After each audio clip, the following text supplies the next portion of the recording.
जब वक्त के ऊपर हम बात कर रहे हैं, वक्त की रुखसती का वक्त आ गया है और नई वक्त की नई सुबह होने का वक्त आ गया है।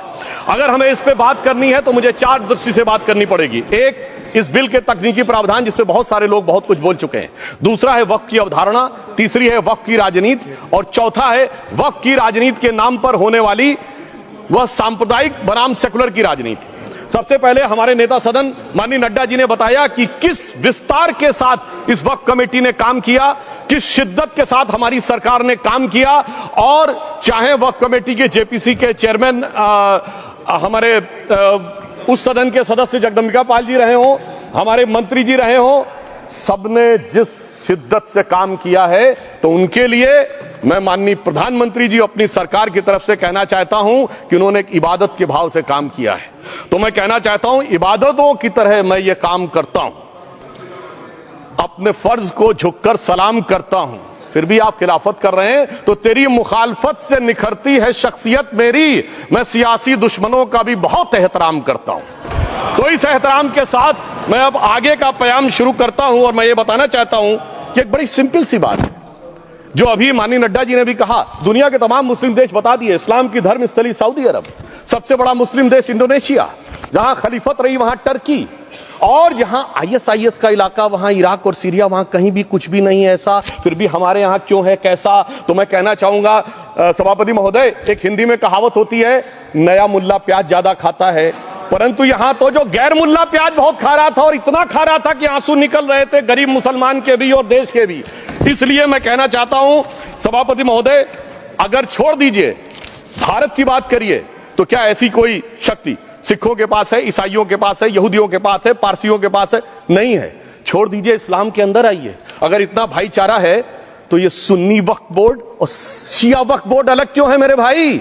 जमीन पे एक दूसरे पे एतबार नहीं है, सिर्फ सियासत के लिए साथ में आने की बात है। ये भी जरा सोचने की बात है। और जो अकलियतों में भी अकलियत है, आगा खानी है, बाकी है, जो बोहरा है, उनकी तो कोई गिनती नहीं है। हमारी सरकार ने पहली बार मुस्लिम समाज के अंदर भी ईमानदारी से सबको समान प्रतिनिधित्व देते हुए एक नई सुबह के नए वक्फ का आगाज किया है। इसके लिए मैं सरकार को बधाई देना चाहता हूं। और सिर्फ ऐसा ही नहीं है, मुस्लिम समाज के अनेक लोग इस प्रकार के नियमों से बहुत प्रभावित हुए और बहुत प्रताड़ित हुए, जिसके अनेक उदाहरण बहुत लोगों ने बताए होंगे। मोहम्मदन एजुकेशन सोसाइटी कोल्हापुर का केस है, ईदगाह मैदान हुबली का केस है, जिसपर सुप्रीम कोर्ट ने साफ साफ उसको हुबली धारवाड़ म्युनिसिपल कॉर्पोरेशन को वापस कर दिया। अनीसा अयाशा वर्सेस तमिलनाडु वक्फ बोर्ड का केस है, तेलंगाना स्टेट वर्सेस मोहम्मद मुजफ्फर का केस है, हिमाचल प्रदेश वक्फ बोर्ड वर्सेस ख्वाजा खलीलुल्लाह का केस है, और सभापति महोदय ताजमहल पर भी दावा कर दिया गया। अब तो मैं पूछना चाहता हूं, और सुप्रीम कोर्ट ने अपने जजमेंट में कहा कि भाई शाहजहां के जमाने का लिखा फरमान लेके आइए, तब हम मानेंगे कि इस पे कोई दावा है या नहीं।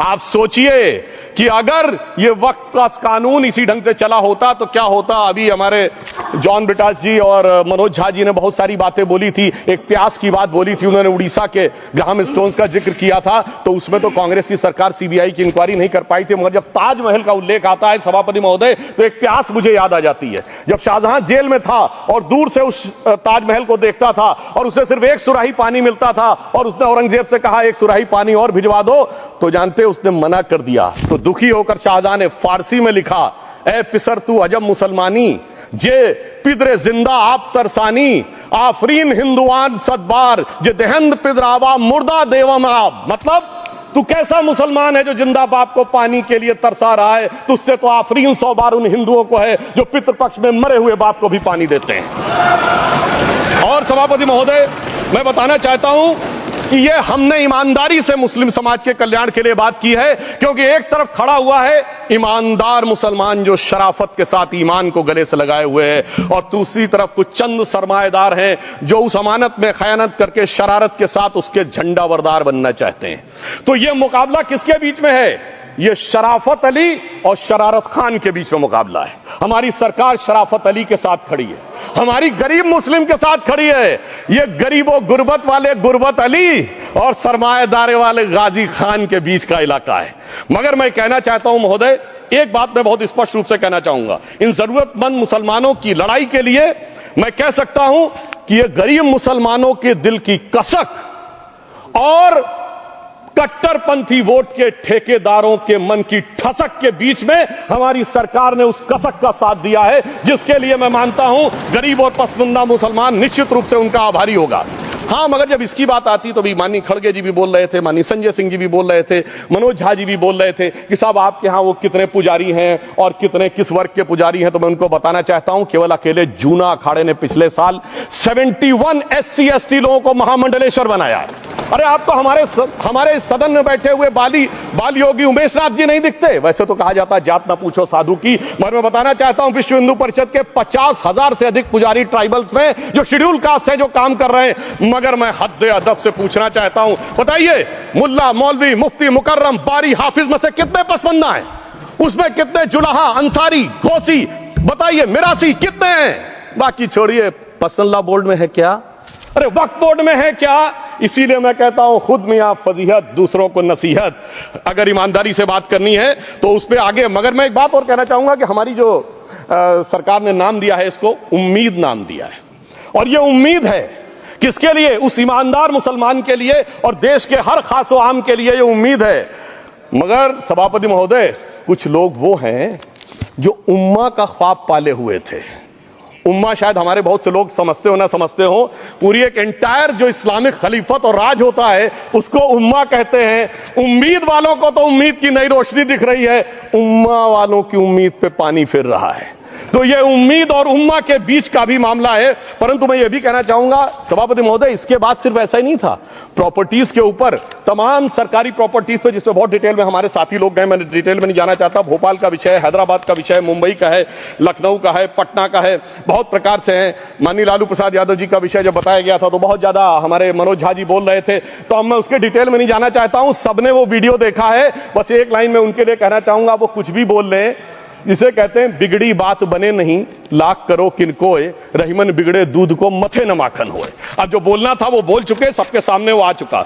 अब एक बात और है, दूसरे धर्म स्थलों के बारे में विषय आता है, तो मैं याद दिलाना चाहता हूं, केरला के कैथोलिक चर्च ने 31 मार्च 2025 को जो लिखा, सिर्फ उसकी लास्ट की 2 लाइन बोलना चाहता हूं। We request the central government to get the amendment bill passed as early as possible so that the tears of thousands of suffering people in the place like Munambam can be wiped out only by a legal amendment that can provide a permanent solution to their suffering. We urge all the MPs from opposition party to support the bill so that the historic legislation can become unanimous. मगर सभापति महोदय, ये अल्पसंख्यकों की बात करने वाले जब अल्पसंख्यक की बात आती तराजू पे तौलते हैं, किसका वेट ज्यादा है, किसकी धमक ज्यादा है, किसकी खनक ज्यादा है, फिर तय करते हैं कि माइनॉरिटी के साथ आना है, किस माइनॉरिटी के साथ नहीं आना है। और मैं एक और बात कहना चाहता हूं, तमिलनाडु के तिरुचेरी मंदिर की बात आई, यमुनानगर में गुरुद्वारे की बात आई, केरल में क्रिश्चियन कम्युनिटी की जमीन की बात आई। बहुत सारे लोग प्लेसेस ऑफ वर्शिप के एक्ट की बात करते हैं, तो as per places of worship act Tamil Nadu का मंदिर का तो स्टेटस नहीं चेंज हो सकता भाई। 15 अगस्त 47 के बाद किसी प्लेस ऑफ वर्शिप का स्टेटस नहीं चेंज हो सकता, तो वक्फ बोर्ड को क्लेम फॉरफीट कर देना चाहिए, because it is in contrast to the places of worship act. परंतु अब सुनिए, यही गुरुद्वारे के बारे में भी होना चाहिए। मगर सभापति महोदय, चाहे वक्फ बोर्ड का एक्ट हो, चाहे प्लेसेस ऑफ वर्शिप एक्ट हो, एक ही को फायदा होना है, जिसे कहावत में कहते हैं, खरबूजा छुरी पर गिरे या छुरी खरबूजे पे गिरे, आखिर में कटना भगवे रंग के खरबूजे को ही होता है।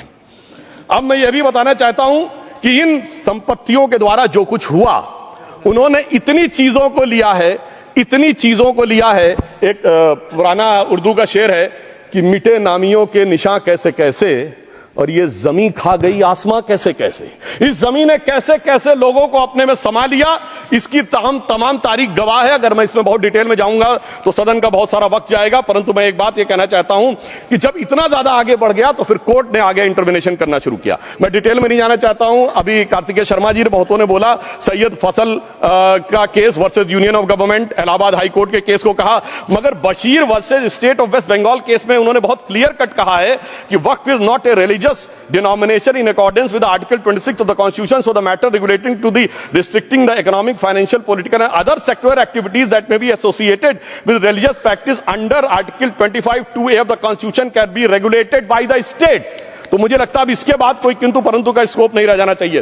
परंतु उसके बाद भी सभापति महोदय, जो कानून को न माने, जो कहे संविधान को नहीं मानेंगे और जो ये कहे कि साहब अदालत के आदेश को भी नहीं मानेंगे, तो फिर इसका मतलब उसके मन में तो एक ऐसी बादशाही आ गई है। इसके लिए मुझे सभापति महोदय वो पुरानी वाली फिल्म अगर लोगों को याद हो तो मुगले आजम का वो सीन याद आता है कि जब अकबर ने अनारकली को कैद कर लिया तो सलीम कहता है जब्त मैं करूं जिसकी की जमीन वीरान हो गई है, जब्त वो न करे जिनके सिर्फ शौ के बाद चाहत को ठेस पहुंची है। ये जिल्ले इलाही की बादशाही नहीं बल्कि खुदाई है। मैं कहना चाहता हूं जो संविधान को न माने, कानून का न माने, इसका मतलब वो अपनी खुदाई में जी रहा है। तो ये वो लोग हैं। और वैसे मैं सभापति महोदय, खुदाई से आजकल बहुत से लोगों को डर लगता है, क्योंकि जहां जहां खुदा है वहां वहां भगवान है, जहां जहां खुदा है वहां वहां भगवान है। बाकी आप सब बहुत बुद्धिमान हैं। अब मैं ये भी बात कहना चाहता हूं, और वैसे आखिर में उस अनारकली को कैद से छुड़ाने के लिए सलीम का एक हिंदू साथी दुर्जन सिंह ही आया था। मैं कह सकता हूं कि वक्फ की इस मुकद्दस जमीन को अगर कैद करके रखा है तो उन चंद लोगों ने जिनके दिमाग आज भी उन चीजों में भरे हुए हैं कि कोई समझता हम तो किसी जमाने में हुक्मराने वक्त थे, कोई कहता हुजूर नवाब थे, कोई कहता बादशाह आलमगीर थे, कोई कहता है बादशाह गाजी जिंदा पीर थे। तो नदीमुल हक साहब ने जो बोला था ना, किसी के बाप का हिंदुस्तान थोड़ी है, बिल्कुल मैं कहना चाहता हूं जिन्होंने इस देश के लिए खून बहाया उनके बाप का हिंदुस्तान है, उस गरीब मुस्लिम कारीगर के बाप का हिंदुस्तान है। पर जो ये कहते हैं कि आगरे का लाल किला किसके बाप ने बनवाया, आगरे का किला किसके बाप ने बनवाया, दिल्ली का किला किसके बाप ने बनवाया, हैदराबाद का चार मीनार किसके बाप ने बनवाया, उसके बाप का यह हिंदुस्तान नहीं है। और उसके बाद भी जो आप करना चाहते हैं, अगर इस रास्ते में आप कांटे बिछाना चाहते हैं, तो उनके लिए एक लाइन कहना चाहता हूं सभापति महोदय, तेरी तमन्ना है पर हम खार न बोने देंगे, खार कांटों को कहते हैं, तेरी तमन्ना है पर हम खार न बोने देंगे, तुझे हम राह की दीवार न होने देंगे, तू सबको रौंद कर आगे जो निकलना चाहे हम तेरी इतनी भी रफ्तार न होने देंगे। और इसीलिए हमारी सरकार ने इस विषय के ऊपर एक सही और सटीक प्रयोग करने का प्रयास किया है। मैं दूसरी बात यह भी बताना चाहता हूं, हमारे डीएमके के तिरुचि शिवाजी ने अनायास अकारण यह बात बोली थी कि उस समय जब जिन्ना का उल्लेख करते हुए उन्होंने कहा कि पार्टीशन के समय, तो मैं उनके सुलभ संज्ञान के लिए बता देता हूं, 1946 की कॉन्स्टिट्यूएंट असेंबली में मद्रास प्रेसिडेंसी में 30 आउट ऑफ 30 सीट जो थी वो मुस्लिम लीग ने जीती थी विद 95% ऑफ वोट्स, और एक भी मुस्लिम वहां के बाद बाहर नहीं गया। इसलिए मैं ईमानदारी से कहना चाहता हूं, फैक्ट को समझिए। और जो मद्रास प्रेसिडेंसी के मुस्लिम लीग के अध्यक्ष थे और पीजे पोकर साहब बहादुर और मोहम्मद इस्माइल, वही बाद में इंडियन यूनियन मुस्लिम लीग के अध्यक्ष बने, और उन्होंने 28 अगस्त 1947 को सेपरेट स्टेट मांगे, जो कोई जाके कॉन्स्टिट्यूएंट असेंबली की डिबेट में पार्लियामेंट किया। आप वेबसाइट पे पेज नंबर 270 पे जाके पढ़ लीजिएगा। सरदार पटेल ने बड़े गुस्से में इस बात को कहा, अब जो हो गया सो हो गया, एक रात में दिल नहीं बदल गया, मगर अब देश के लिए कैसे आगे बढ़ना है उसके लिए ईमानदारी से आगे आओ। और खैर मैं अंबेडकर जी और पटेल जी के बहुत सारे वो कोट कर सकता हूं, सारी बातों को छोड़िए, मगर अफसोस की बात यह है सर कि अभी मनोज झा जी ने बोला था हम में से कोई शक है, कोई हूण है और ये करिए। अरे भैया जमाने चले गए, अब जेनेटिक सीक्वेंसिंग का जमाना आ गया है, और जेनेटिक सीक्वेंसिंग ने क्या प्रूव किया है, दुनिया के सबसे बड़े मुस्लिम देश इंडोनेशिया के राष्ट्रपति आए थे और राष्ट्रपति भवन में उन्होंने डिनर के दौरान कहा कि few weeks back I got my genetic sequencing done and I was told that I am an Indian GDN. अरे साहब कहां गुलामी की मानसिकता में पड़े हुए हैं सभापति महोदय। और यहां गुलामी की मानसिकता इस कदर पैबस्त है लोगों के दिमागों में। किसी सदन के एक सदस्य यहां विराजमान है, वो उस समय महाराणा सांगा का उल्लेख कर दिए। मैं ईमानदारी से कहता हूं एक भी इंडियन सोर्स में इसका उल्लेख नहीं है, सारे के सारे फॉरेनर्स और लुटेरों के सोर्स में उल्लेख है। इसीलिए मैं कहता हूं ये गुलामी के जिन्होंने गुलाम बनाया उनके सोर्सेस पे यकीन ना करिए। और वैसे थोड़ा सा आउट ऑफ कॉन्टेक्स्ट हो तो ये भी बोल दूं, हमारे सदन के बहुत सदस्यों को नहीं पता होगा, अलेक्जेंडर के आक्रमण का किसी भारतीय सोर्स में कोई उल्लेख नहीं है, पोरस नाम के किसी राजा का उल्लेख नहीं है, सिर्फ और सिर्फ ग्रीक में है। इसलिए गुलामी की मानसिकता से बाहर निकलिए, तब इन चीजों को आप सही ढंग से समझने में सफल होंगे। मेरा अब यह भी अनुरोध अपने सदस्यों के साथ है। वक्त की अवधारणा के बारे में बहुत कुछ बोला जा चुका है कि ये ओरिजिनली कहां से आया, पर मैं इतना कहना चाहूंगा, सबसे पहले वक्त का उल्लेख आता है जब ससनिड एम्पायर को खलीफा उमर ने कैप्चर किया, तो आज का जो सदर्न इराक है उसके इलाके को उन्होंने वक्फ डिक्लेयर किया और वो स्टेट के द्वारा कंट्रोल होता था। स्टेट के बारे में माननीय नड्डा जी ने अभी बताया कि बड़े बड़े देशों में किस ढंग से होता था। सर सैयद अहमद खान ने भी वक्फ को मूल इस्लाम का हिस्सा न मानते हुए इसके लिए मुजार शब्द कहा है जो शरिया के अंतर्गत आता है, और इसी के लिए उन्होंने फतवा आलमगिरी को भी कोट किया था। और इसीलिए 1894 की जो प्रिवी काउंसिल का जजमेंट जो आया था वो वक्फ अल औलाद के खिलाफ आया था। मगर सभापति महोदय, 1906 में कलकत्ता कांग्रेस अधिवेशन में कांग्रेस ने प्रस्ताव पारित किया कि प्रिवी काउंसिल के जजमेंट में कुछ गलती है, इसे बदलना चाहिए, क्योंकि 1904 में जिन्ना कांग्रेस को ज्वाइन कर चुके थे। इसलिए मैं कहना चाहता हूं फिर 1913 में वो जजमेंट बदला गया। हमारे सदन के बहुत से सदस्यों ने इस सदन और दूसरे सदन में बोला है, मैं एक सेंटेंस बोलता हूं, लगेगा जैसे वही लोग बोल रहे हैं। वर्ड ये है, कोट है, since the bill was introduced to administer the Muslim law for Mussalmans, so the question of public policy does not arise. लगता है जैसे हमारे कोई सदस्य बोल रहा हूं। सर, ये मोहम्मद अली जिन्ना ने अप्रैल 1913 में ही is use this word while moving the report of the select committee to the Imperial Legislative Council. Sir, 1913 से 2013 तक भाषा ही नहीं बदली और आज भी भाषा नहीं बदल रही है। हमें ईमानदारी से, और उस समय यूपी और बंगाल ने उसका विरोध किया था। आज यूपी और बंगाल के लोग किस तरीके से साथ में है वो पूरी तरीके से दिखाई पड़ता है। इसलिए हम ये कहना चाहते हैं, हाँ, एक प्रश्न बहुत उठाया जाता है कि केवल मुस्लिम ही वक्फ को क्यों दान दे सकता, ऐसा वक्फ बोर्ड में क्यों संशोधन किया गया। मैं ईमानदारी से कहना चाहता हूं, ऐसा नहीं कि मैं इस्लामिक मामलों का बहुत बड़ा आलिम फाजिल जानकार हूं, मगर इस्लाम में बहुत साफ मान्यता है कि जो गैर मुस्लिम है उसकी इबादत अल्लाह कबूल नहीं कर सकते, उसकी दुआ कबूल नहीं होगी तो दान कैसे कबूल होगा। साहब, हम इस्लामिक भावना का सम्मान कर रहे हैं। हमारे अल्पसंख्यक मंत्री गए थे तो वो मदीना में एक डेफिनेट लेवल तक जा सकते, उसके आगे नहीं जा सकते। अगर इबादत की इजाजत नहीं है तो साथ जायदाद की इजाजत कैसे हो सकती है। मुस्लिम भावना का सम्मान है, और अगर है तो कोई मुल्ला मौलवी मुफ्ती मुकर्रम बारी आज आके बता दे कि कबूल हो सकती है दुआ, तो हम दान भी कबूल करने के लिए तैयार हैं। और तो और छोड़िए साहब, जब आप कहते हैं कि हर चीज हलाल होनी चाहिए, तो साहब हलाल करने की प्रक्रिया नहीं, हलाल करने वाला भी मुस्लिम होना चाहिए, तब वो हलाल होता था। तो मैं पूछना चाहता हूं साहब, काटने के लिए तो हलाल होने के लिए मुस्लिम जरूरी है, और बांटने के लिए बगैर मुस्लिम के भी हलाल होगा, ऐसा तो नहीं हो सकता। तो जो हमारी सरकार ने किया है वो मुस्लिम भावना के सम्मान के लिए किया है। और जहां तक मैं कहना चाहूंगा, हिंदू समाज के बारे में बात करते हैं, हमारे यहां कोई प्रॉब्लम नहीं है। हमारे यहां कोई ऐसा नहीं कि हज पे कोई गैर मुस्लिम नहीं जा सकता। हमारे देखिए कुंभ में 50 लाख विदेशी आए थे और किसी से नहीं कहा या कन्वर्ट हो जाओ। इसलिए मैं कहना चाहता हूं, हिंदुइज्म की धारणा और बाकी धारणा का जो तुलना करने का प्रयास करते हैं वो बहुत उचित नहीं है। मगर सभापति महोदय, इस वक्त में कई अद्भुत नजारे दिखाए। इस्लाम में जो काफिर से ज्यादा मुशरिक और शिर्क को बुरा माना गया, नहीं जो भगवान को माने ही नहीं। यहां देखिए वो लेफ्ट के लोग जो कहते धर्म एक अफीम है, वो आज खुदाई खिदमतगार बन के खड़े हो गए। सोचिए कैसा बदलाव आया है। और सर, मुझे एक और चीज नजर आती है, एक पुराना गीत था, वक्त ने किया क्या हसी सितम। तो आज मैं कहना चाहूंगा, वक्त ने किया क्या हसी सितम कि मुस्लिम लीग और शिवसेना मिलके हो गए हम। और मैं कहना चाहता हूं, ये मुस्लिम लीग वो है जिसने सेपरेट इलेक्टोरेट की मांग की थी, और इस शिवसेना के उबाटा के हमारे इस सदन के एक सदस्य हैं।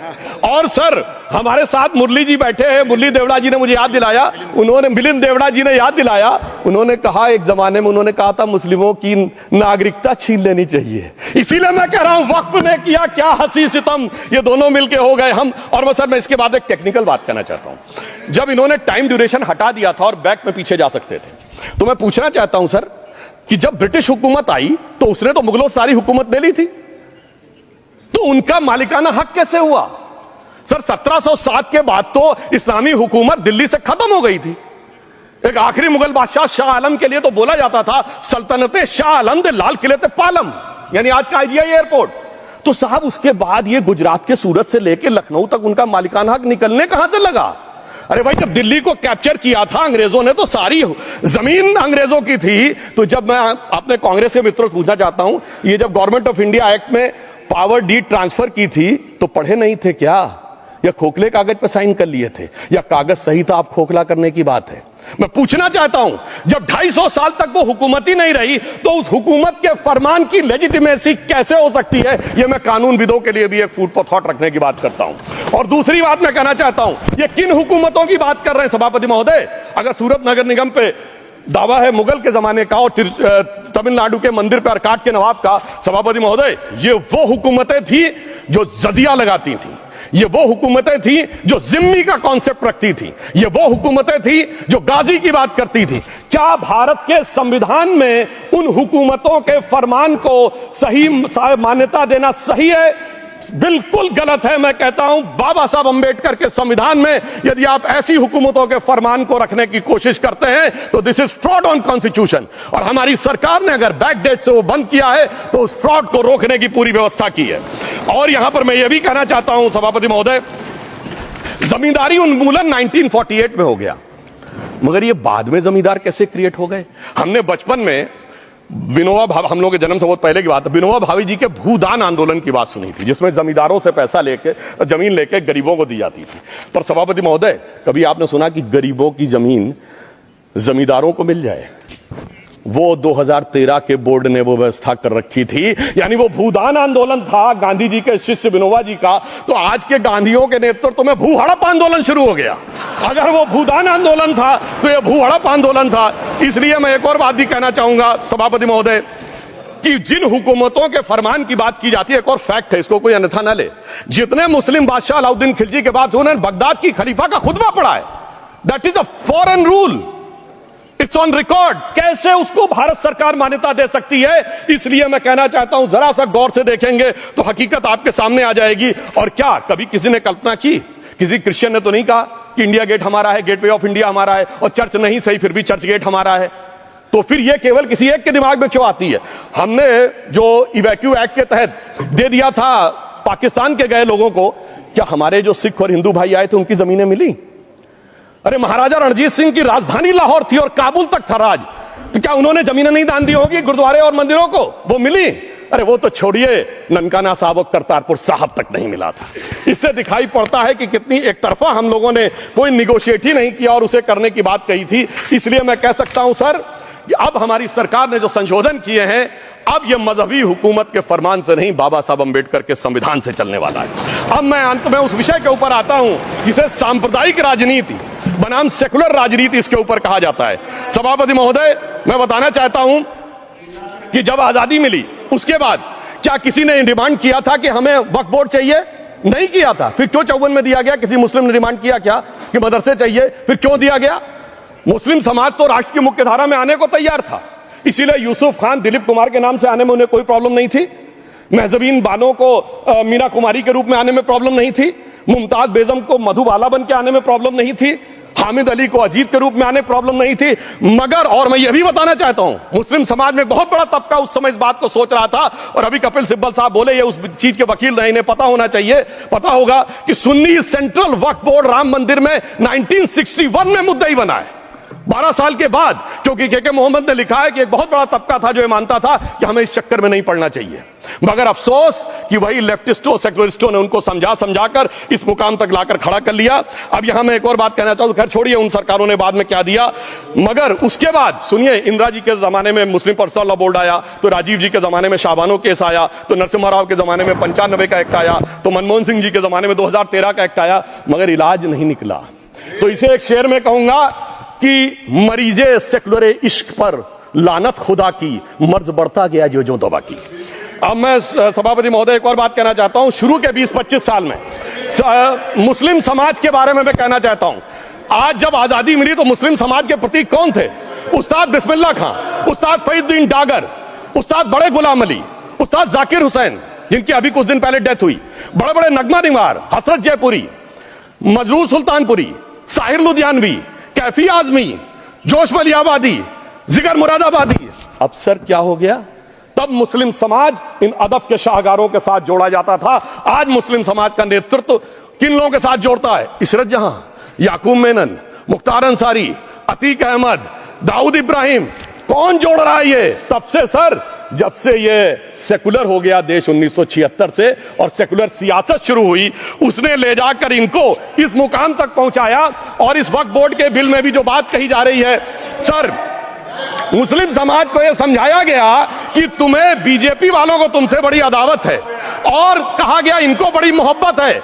जब यह देश आजाद हुआ, मैं उत्तर प्रदेश का रहने वाला हूं, उत्तर प्रदेश में 1931 की सेंसस में 8% रेट ऑफ डेथ थी और सैयद मुसलमानों में 24% थी। यूपी की ब्यूरोक्रेसी में 20% थे। आज कहां चले गए सब? मैं एक लाइन में कहना चाहूंगा, ये अदावत और मोहब्बत की सियासत में ऐसे फंसे कि किसी को किसी की मोहब्बत ने मारा, किसी को किसी की अदावत ने मारा, मगर इस शराफत अली को सेकुलर सियासत ने मारा। और मैं सभापति महोदय एक और बात कहना चाहता हूं कि चलिए बोलिए। Fauzia Khan, please one second, mike is there. Yes, ये बोल रहे हैं मुस्लिम समाज आज का इशरत जहां और फलाना टेररिस्ट के साथ नाम जोड़ रहे हैं। ये बिल्कुल आरोप है सर, इसको एक्सपंज करना चाहिए। ये समाज के साथ अन्याय है। ये बात आपको एक्सपंज करना होगा सर, ये बात को। एक honourable member, if you would carefully go through what Sudhanshu has said, I am sure you will appreciate his spirit. Just think for a moment. He has not cast any aspersions. Sudhanshu, go ahead.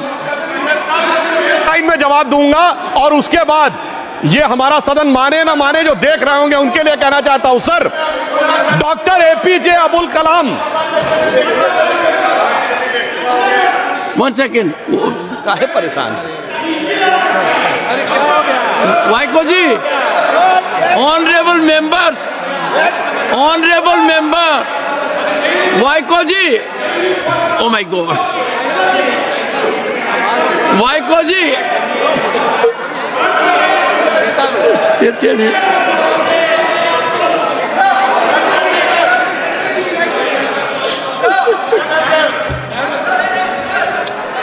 Honourable SM को जी हिंदी समझ रहे हैं।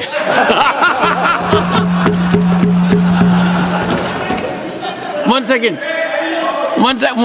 Fauziya Khan, one second. First, I think. One second. Sir क्या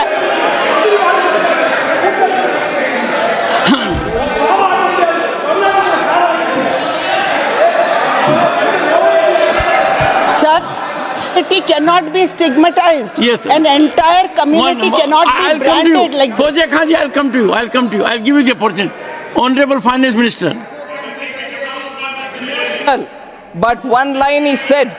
One line. No, one nimisham irungappa, please. He might be very emotional, sir, but that one line he said is objectionable, and I will seek your indulgence to remove it. He said, Tamil Nadu la kaadu vai paakren. You enter Tamil Nadu, I'll see you. No good. No good. இல்ல தப்பது தப்பு அப்படி சொல்லக்கூடாது. நீங்க அப்படி பேசுறது தப்பு. நீங்க அப்படி பேசுறது ரொம்பவே தப்பு. இந்த நாட்டுல யார் வேணாலும் எங்க வேணாலும் கால் வைப்போம். யாருக்கும் அதிகாரம் இல்ல ஒரு உயிர் மேல. Honorable Finance Minister. So sir, this is atrocious. You set foot in Tamil Nadu and take care. What is that language? We have a Home Minister after a long time who has brought about changes unthinkable. What he said, you can be fully assured. Yes, Honorable Home Minister. Yes, Jairam ji. Minister, please. If the Honorable Finance Minister has found a statement objectionable, Jairam ji, the statement of the Honorable Member stigmatizing a whole community is objectionable. Oh. And what is worse is the chairman lending respectability to that view. Oh my. That is even worse. Honorable that is even worse. मान्यवर, सुधांशु जी ने मुसलमानों के लिए कुछ नहीं किया है, India alliance के लिए किया है। अब मैं एक एक कर बता देता हूं। अरे सुनो ना भाई, आप सुनो तो। अरे दिग्विजय सिंह सुनिए, मैं खड़ा हूं ना अपने पैर पर। मान्यवर, सुधांशु जी ने कहा इशरत जहान, यही एनसीपी पार्टी ने इशरत जहान के घर पर जाकर रुपयों का इनाम भी दिया था और उसको शहीद बताया था। दूसरा कहा अतीक अहमद किस पार्टी से थे? इंडिया अलायंस की। दूसरा कहा अंसारी किस पार्टी से? कांग्रेस और इंडिया अलायंस के। ये सारे नाम आपके साथ जुड़े हैं भाई, उल्टा उन्होंने तो मुसलमान कम्युनिटी से तो ढेर सारे शायरों का नाम दिया जिन्होंने साहित्य की सेवा की और ढेर सारे साहित्य की रचना की। माननीय Sudhanshu, please. He is not yielding now. Sudhanshu. सबसे पहले मैं तमिलनाडु का जवाब देना चाहता हूं। Yes. सभापति महोदय, तमिलनाडु से ही डॉक्टर एपीजे अबुल कलाम थे और मैं सारे सदन से कहना चाहूंगा, डॉक्टर कलाम का नमाज जनाजा और याकूब मेनन का नमाज जनाजा एक ही दिन हुआ। कितने लोग याकूब मेनन के नमाज जनाजा में गए और कितने डॉक्टर कलाम के नमाज जनाजा में गए? डॉक्टर कलाम मेमोरियल पे कितने लोगों की फोटो है? दिखाएं मुझे, सोशल मीडिया पे पोस्ट की हो। मगर अफजल हालात का मारा था आपके एक मंत्री का ऑफिशियल ट्वीट है, वो इस सदन के सदस्य नहीं तो मैं नहीं बोल रहा हूं। याकूब मेनन की जुडिशियल किलिंग हुई आपके एक नेता का, मिनिस्टर का ऑफिशियल ट्वीट है, सदन के सदस्य नहीं है इसलिए नहीं बोल रहा हूं। और सर 26/11 आरएसएस ने कराया, सदन के सदस्य बैठे हुए हैं। हाफिज साहब और सुनिए, जाकिर नायक शांति का मसीहा सदन में सदस्य बैठे हुए हैं। सर किसने जोड़ा? मैं नहीं कह रहा हूं जोड़ा, हमने किससे जोड़ा मैं बताना चाहता हूं। मैं अपनी बात, सर मैंने नाम किसी का नहीं लिया। सर आपने उड़ता तीर क्यों पकड़ लिया? सर मैंने नाम नहीं लिया, उड़ता तीर क्यों पकड़ लिया? सर मैं पूरी बात करूं। सर मैं कहना चाहता हूं, हमारी सोच मुस्लिमों के बारे में और इनकी सोच में क्या अंतर है। देखिए, जिन लोगों ने मुस्लिम हिस्ट्री नहीं पढ़ी उन्हें मैं बताना चाहता हूं। एक दो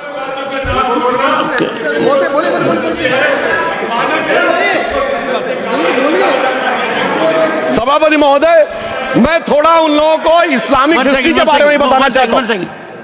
Honorable Digvijay Singh, please. No, I'll give you a chance. I'll give. माननीय सदस्य, Honorable Digvijay Singh जी. माननीय सभापति महोदय, जो माननीय सदस्य ने बात कही है, मैं सुन रहा था डॉक्टर त्रिवेदी जी की बात।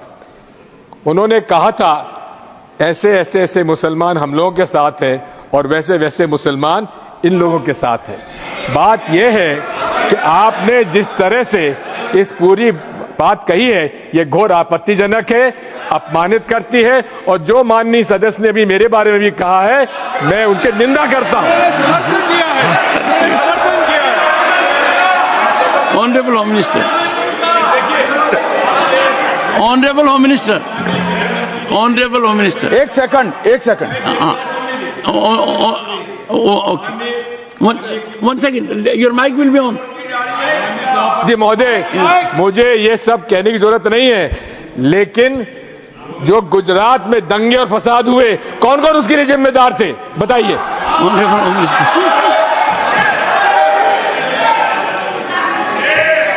मान्यवर, मैं ध्यान से बारीकी से पूरे संवाद को सुन रहा हूं। माननीय सदस्य सुधांशु जी ने दिग्विजय सिंह का नाम नहीं दिया। अब वो खड़े होकर कहे मेरे बारे में कहा, इससे साबित हो गए। और अभी भी मौका है। आपने नहीं कहा है कि 26/11 के हमले में आरएसएस का हाथ था, तो अभी खड़े होकर माइक चालू कराकर बुलवा दीजिए। माननीय,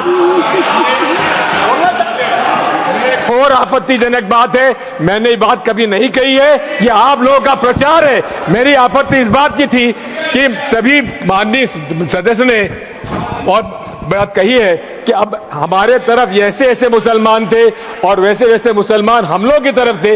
ये पूरे समाज के साथ, पूरे अल्पसंख्यक समाज के साथ अपमानजनक बात है। और माननीय सभापति महोदय, आप बताइए, माननीय गृह मंत्री जी, आप वहां पर थे, गृह मंत्री थे जब दंगे हुए थे, तो आप लोगों का क्या रोल था, ये जन जाए। Home minister. इनको मेरा हुआ ऐसा है कि मैं ही दिखाई पड़ता हूं। आपकी सुनिए, अब सुनिए ना दिग्विजय सिंह, सुनिए, 1 मिनट सुनिए। दंगे शांत होने के बाद 18 महीने के बाद मैं गृह मंत्री बना। दंगा हुआ तब मैं गृह मंत्री नहीं था। सुधांशु त्रिवेदी संदर्भ में किसी का नाम नहीं लिया। अजीज बर्नी की किताब थी 2611 एंड आरएसएस कॉन्स्पिरेसी, कोई जाके चेक कर ले उसमें कौन कौन कहां था। अब मैं मुसलमानों के बारे में कहना चाहता हूं, मुस्लिम समाज के लिए। बहुत से लोग ऐसे हैं जिनको मुस्लिम समाज की हिस्ट्री नहीं पता है। मैं बताना चाहता हूं, भारत से जब न्यूमेरिक सिस्टम सबसे पहले गया तो अल जहर थे सबसे पहले, जिन्होंने जाके 1793 में जो सूर्य सिद्धांत था उसका अरबी में ट्रांसलेशन हुआ सिंध हिंद। और हम बता रहे हैं हम किस तरह के मुस्लिम को साथ रखते हैं। डॉक्टर कलाम से बड़ा आलम इस्लाम में साइंसदान नहीं हुआ, और आरिफ मोहम्मद खान साहब जो बिहार के गवर्नर हैं उनसे बड़ा आलिम फाजिल मुसलमान आज सियासी जमात में तो नहीं होगा, यह मैं दावे के साथ कह सकता हूं। मगर मैं बताना चाहता हूं सर, उसके बाद उन्होंने एक किताब लिखी, एक सर 10th सेंचुरी के मुस्लिम राइटर थे जिन्होंने किताब लिखी, उसका नाम था the compendious book of balancing and completion according to Hindu calculation, जिसको शॉर्ट में अल जब्र कहा गया, और वहां से अलजबरा निकला, और सर उसके बाद अल ख्वारिज्म आया। और सर आज मेरे ख्याल से सदन के बहुत से लोगों को नहीं पता होगा, ये जो एल्गोरिथम वर्ड है ये अल ख्वारिज्म से आया हुआ है। एक जमाने में इस्लाम में बैतुल हिकमत था, यानी वो सबसे बड़ा हिकमत का केंद्र था, जब एक से एक लोग होते थे। बहुतों को नहीं पता होगा कि कोलंबस ने जिस नक्शे के थ्रू दुनिया ट्रेवल किया था वो बनाने वाला भी एक मुस्लिम था, अल इदरीसी। मगर सर एल्गोरिथम आज ऐसा बदला कि एआई के एज में दलगत भावना से ऊपर उठकर औरंगजेब के साथ खड़े हो गए। सर ये एल्गोरिथम किसने बदल दिया, ये मैं बताना चाहता हूं, इस पे थोड़ा सोचने की जरूरत है। इसलिए मैं कहता हूं मुस्लिम पॉलिटिक्स की सोच क्या थी, हमने किन मुसलमानों का साथ दिया है, मैं बताना चाहता हूं सर। वीर अब्दुल हमीद की शहादत की 50वीं वर्षगांठ 2015 में हुई।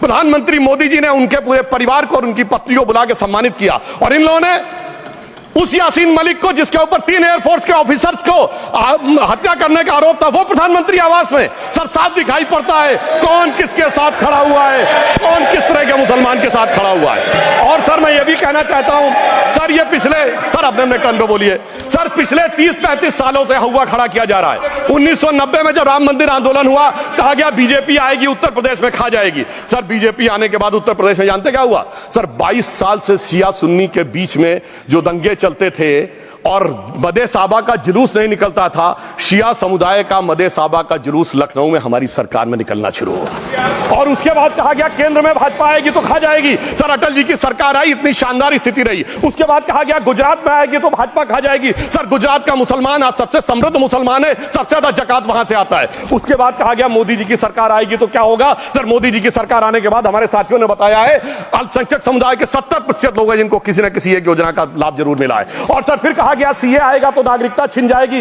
सर उसके बाद भी आपने सब देखा, और सर हम बचपन में सुनते थे कि राम मंदिर बनने लगेगा तो मिडिल ईस्ट के देश पेट्रोल देना बंद कर देंगे। सर राम मंदिर भी बन रहा है, और भारत मिडिल ईस्ट कॉरिडोर भी बन रहा है, और अबू धाबी में भी मंदिर बन रहा है, और 4 मुस्लिम देशों ने सर्वोच्च नागरिक सम्मान मोदी जी को दिया हुआ है। इसलिए मैं कहना चाहता हूं सर, मर्ज हो तो उसका इलाज किया जा सकता है। जैसे हमारे यहां वैद धन्वंतर माने गए हैं, इस्लामी अकीदे में वैद हकीम लुकमान माने गए, तो कहा गया है उनके लिए कि इसमें क्या रखा है, देखे है जो तू आन के पास, बददुमा वहम की दारू नहीं लुकमान के पास। यानी मर्ज का इलाज है, पर वहम का इलाज तो हकीम लुकमान भी नहीं कर सकते जो आपने पाल कर रखा है। मैं कहना चाहता हूं हम किन मुसलमानों की बात करते हैं, आप गंगा जमुनी तहजीब की बात करते हैं। सर दारा शिकोह औरंगजेब का बड़ा भाई था, उसने उपनिषदों का अध्ययन किया, संस्कृत में अनुवाद कराया और नाम रखा सिर्रा अकबर, यानी वर्ड्स ऑफ गॉड। मैंने किसी को दारा शिकोह की जयंती मनाते हुए नहीं देखा।